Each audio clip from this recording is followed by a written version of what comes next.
O ngayon, magbigay kayo ng mga bagay na pumuputok. Sir, ako po, lobo. Lobo, very good. Sir, Piccolo po. Piccolo. Sir, po, gulong. Gulong? Opo, sir, gulong po.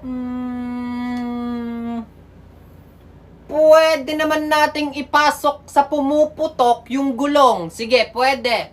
Sir, ako po, yung ano po natin. Yung ano? Yung ano po, yung ano natin. Yung anong ano? Yung ano? Yung ano? Opo.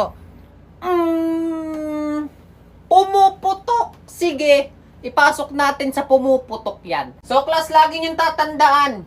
Ha? X and Y. Yun lang ang hahanapin. Okay? X and Y. So, class, alam nyo, matagal ko na itong tinatanong sa sarili ko. Kaya siguro maraming nahihirapan sa mathematics. Bakit nga naman kailangan pang hanapin yung X and Y? Hindi ba pwedeng U and I na lang? Ay, si sir, bumaba na lang eh. Oh.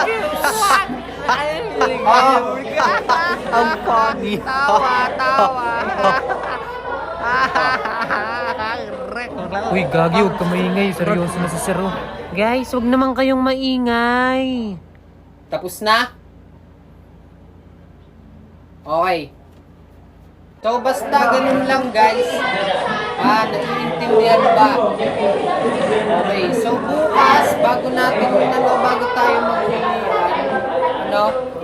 tandaan nyo lang yung assignment, isasend mo na lang sa GC, tapos, pag nagawa na ng lahat, isend agad sa akin.